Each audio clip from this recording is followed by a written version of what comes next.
bienvenue pour ceux qui ne nous connaissent pas. Voici Lee et moi c'est Steph. La semaine dernière, nous avons publié une vidéo sur notre chaîne YouTube où on présentait notre nouveau Land Rover Defender. Cette vidéo a été très regardée et on a reçu des messages nous disant que la voiture était très chouette mais que les gens ne comprenaient pas l'anglais. Habituellement, je mets des sous-titres sur mes vidéos et là j'avais choisi de ne pas en mettre pour des raisons techniques. Du coup, je vais réaliser une traduction à l'oral. J'espère que ça vous plaira. Je vous souhaite bon visionnage.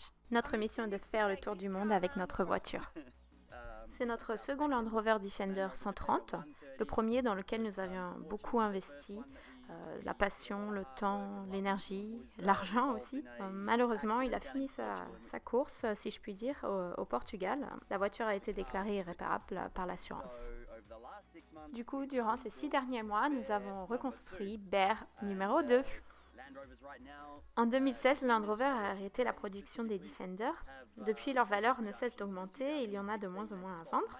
Notre modèle, c'est le modèle 130. C'est le plus rare des trois. Alors, il existe le 90, le 110 et le 130. Mais nous avions besoin de ce modèle pour notre cellule amovible. Du coup, il a fallu se dépêcher et on en a racheté un avant que les prix flambent. Derrière ce numéro se cache l'histoire de notre véhicule. On l'a acheté en Allemagne, mais elle a passé la plupart de sa vie en Pologne. C'était un véhicule technique qui s'occupait de monter des lignes électriques dans les champs, des choses comme ça. Sur le véhicule précédent, on avait un pare-choc tubulaire avec emplacement pour treuil. D'ailleurs, on n'avait pas de treuil. Avec les ceintures de sécurité, c'est vraiment ce qui nous a protégés lors de l'accident. Alors du coup, cette fois, on est parti sur un pare-brise bien costaud de marque australienne. On a installé des lampes à LED à l'avant comme à l'arrière et des grilles de protection également. Bon, la plaque d'immatriculation française, on en parle ou pas, les galères avec la NTS et la carte grise. On a ôté les lettres Land Rover que l'on a remplacées par Defender et Land Rover sur une petite plaque posée par Thibaut, bien centré. Right in the center. À l'avant, on a un treuil électrique de la marque Warn 9.5 XP. C'était sur la voiture lorsqu'on l'a acheté, mais il n'était pas en bon état. Alors il y a Rod chez Newman 4x4, il est très méticuleux comme gars, et il n'allait pas laisser passer ça. Le treuil fonctionnait, mais il faisait un bruit bizarre. Du coup, il nous a fait démonter, nettoyer et réassembler tout ça. Un grand merci à Rod, il a beaucoup appris et il a aussi refait les connexions lui-même. Alors maintenant ça fonctionne et c'est bien suffisant pour l'usage que l'on a. Cette grille noire à l'avant là, c'est juste esthétique. Derrière, il y a une grille de protection en acier et l'intercouleur grande capacité. Alors la marque c'est BAS iFlow Intercooler. En-dessous, on a un ski de protection avant, donc c'est pour protéger la direction. On a pu le récupérer de notre ancien véhicule et la marque c'est Masai. On a essayé de récupérer un maximum de pièces du premier véhicule pour les implanter sur le second. Cette antenne, c'est pour une petite CB classique. Alors, on a ici une protection en alu strié sur le capot et sur les côtés. Alors, la raison pour laquelle, c'est parce qu'on est souvent amené à marcher sur le capot. Des déflecteurs de branches que Lee a réalisé lui-même avec des petites pièces toutes simples trouvées chez Laura Merlin. Alors, en dessous du capot, on a changé le moteur. Il y avait un problème avec l'ancien et on ne pouvait pas prendre ce risque, sachant l'usage que l'on veut faire avec ce véhicule. Donc on a remplacé avec un moteur standard 2.4, 4 cylindres. Alors là, ça se complique un petit peu pour moi au niveau de la traduction. D'après ce que j'ai compris, en fait, donc chez Newman 4x4, ils ont travaillé un peu la performance du moteur avec un boîtier de diagnostic et de reprogrammation donc de chez Bass. Ça donne un peu plus de puissance et il y a eu aussi des modifications au niveau de la prise d'air, il me semble. Alors l'embrayage a été changé aussi. Lorsqu'on a acheté la voiture, on a eu un gros problème. On a aussi besoin d'un nouvel alternateur, un nouveau démarreur, une pompe à diesel. On les a commandés chez Bermark. une protection pour le clignotant avant, protection pour la prise d'air chauffage. Et ça, ce sont les protections de porte ou protections de poignet. Alors moi, je suis pas spécialement fan, mais Lee tenait vraiment. Déflecteur de vent, alors ça c'est génial quand il pleut pour entrouvrir la fenêtre. Les rétros de chez Modstuff avec je sais pas comment on appelle ça, mais c'est pour voir l'angle mort. Et pour nous, avec la cellule, c'est parfait. Ça nous permet d'avoir un peu plus de vision sur les côtés. Le snorkel, il n'y a pas de restriction au niveau de ce snorkel. Il fait 80 mm tout du long avec une modification au niveau de la prise d'air. Donc, l'arceau de sécurité externe, on n'a pas pu le récupérer sur l'ancien véhicule, mais on a repris le même de chez Safety Device. Alors la barre LED, elle a survécu l'accident, donc on l'a remise aussi avec la galerie. Alors la galerie, on l'a eu lorsqu'on a acheté la cellule, pardon. En anglais on dit camper. Ça fait bizarre quand il n'y a pas la cellule. On se demande pourquoi en fait cette galerie est poussée comme ça sur l'avant, mais c'est pour laisser place à la cellule. Simplement, on a pris des pneus plus gros et la roue de secours en fait est entreposée sur la galerie et ça ne rentrait plus. Donc il a fallu faire quelques petits ajustements. On a simplement découpé, voilà, comme ceci. Il y a eu quelques soudures pour renforcer tout ça. Et voilà le résultat. À côté de la roue de secours, on a une boîte en alu, donc pas très lourde. Dedans, on met tout ce qui est matériel de protection, les sangles, les manilles, les choses comme ça, faciles d'accès. Les pneus STT Pro, Cooper, Lee adore vraiment ces pneus.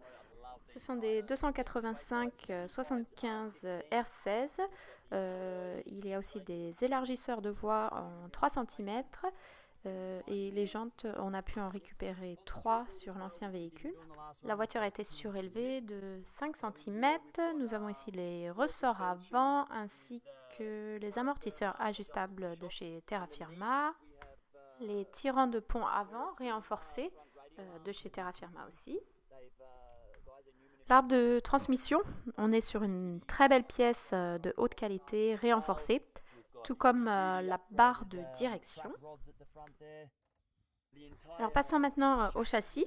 Il y avait une énorme corrosion au niveau de la traverse arrière. Elle a donc été remplacée et ils ont à ce moment-là découvert que le châssis était rempli de boue.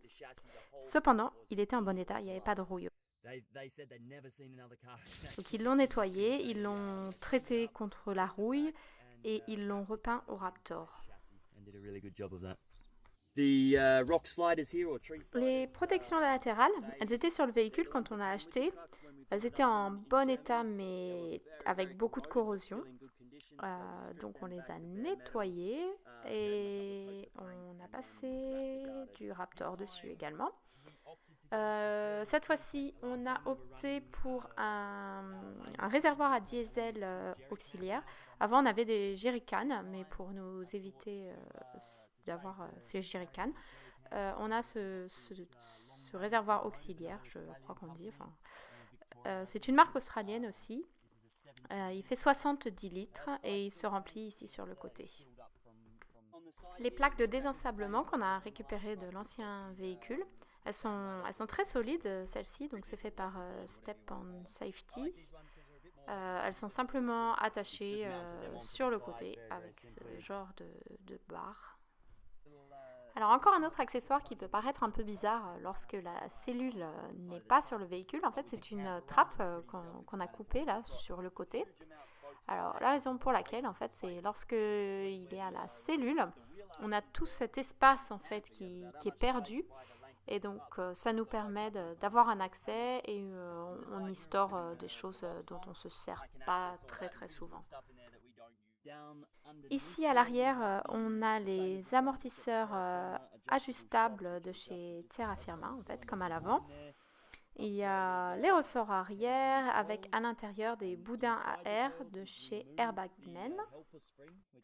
Ces boudins à air sont de marque australienne et ils nous permettent d'ajuster facilement à l'aide du compresseur. En fait, la pression en fonction de lorsque la cellule est dessus la voiture ou non. Notre réservoir principal, il fait 140 litres. On l'a récupéré sur l'ancien véhicule. La marque, c'est LRA, Long Range Automotive. Sur le côté, l'échappement, on est sur un produit de fabrication française, une très belle pièce qui nous a été offerte par l'équipe Newman 4x4. Donc, regardez, c'est bien brillant. C'est un échappement sport. La petite boîte ici pour notre caméra de recul, mais ça on vous en parlera quand on va revenir à l'intérieur. La connexion basique pour la cellule, la connexion électrique. La cellule est fixée au niveau du châssis sur 4 points avec ce genre de sangle. Les autocollants étaient posés par une société pas très loin d'Annonay, à Saint-Cyr. Il s'appelle Nuance Publicitaire. Lorsqu'on a acheté la voiture, le toit était blanc et tous les deux on voulait du noir, alors on a repeint en noir mat. Sur le côté, à la place des 2 jerrycans qu'on avait avant sur l'autre voiture, on a posé une tablette de chez Frontrunner, donc ça nous permet de cuisiner à l'extérieur, c'est très pratique.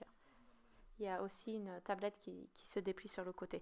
Là, on a 2 allumes-cigares et 2 ports USB, une boîte au milieu qui se ferme à clé. Donc, Newman ont posé une moquette insonorisée de chez Exmore Trim. Là, c'est nos petits filets de chez Bermark, c'est très pratique. Le toit était insonorisé avec du Dynamat, système de batterie duo, avec sur le tableau de bord une option, on peut choisir en fait si c'est en on-off ou automatique. Petite boîte noire, c'est fabriqué par une société sud-africaine et c'est une alarme qui nous indique au niveau de la température du moteur ou alors les niveaux d'huile et des choses comme ça. La jauge pour le second réservoir avec le bouton pour transférer l'essence. Ici, c'est notre caméra de recul. Lia a fait beaucoup de recherches là-dessus. Je vais essayer de simplifier en français. Donc, ça fait caméra de recul, mais également caméra de sécurité, c'est-à-dire qu'ils enregistrent tout ce qui se passe devant et derrière. Il y a un système en fait qui mémorise automatiquement s'il y a un impact. Donc, ça, c'est très bien au niveau de la sécurité pour les assurances en cas d'accident, par exemple. Et on peut voir en permanence ce qui se passe derrière nous. Voilà, donc ça c'est vraiment top. La console de toit pour mettre la CB de chez Matstuff, ça a été aussi récupéré sur Bear. J'ai posé ce filet de rangement à l'arrière pour optimiser en fait l'espace. On y met tout ce qui est léger comme les blousons, enfin les doudounes, les choses comme ça. Le compresseur, alors celui-là, il est vraiment top de chez ARB. Encore un élément qui a survécu l'accident, donc un petit plus. Alors ici, on ne sait pas encore ce qu'on va faire, donc si vous avez des idées, ça serait top. Parce qu'on voudrait encore une fois optimiser le rangement, mais on n'est pas très sûr de ce qu'on va faire. Là, vous voyez le petit bouchon. En fait, sous les sièges, il y a un grand espace vide au niveau des 130 et on y a mis un réservoir d'eau. C'est là où on met notre eau potable avec le bouchon ici pour remplir et en dessous, le petit robinet, voilà, comme ceci. Donc on vous remercie beaucoup d'avoir regardé la vidéo. J'espère que mes traductions ont été correctes. Donc ici on voit l'équipe de Newman 4x4. Ils ont fait un travail formidable. Voilà, on a vécu en fait sur leur parking pendant quelques semaines, le temps de la reconstruction. Et ils nous ont aussi permis d'être impliqués. Donc ça c'était vraiment chouette. Prochainement sur notre chaîne, je vous ferai une vidéo du même style, mais sur la cellule. Donc, comment est-ce que c'est à l'intérieur, comment ça marche en fait. Hein. N'oubliez pas de vous abonner si ce n'est pas déjà fait. On vous remercie et on vous dit à bientôt. One, two. Little mission, well, a big mission, I should say. And, ow!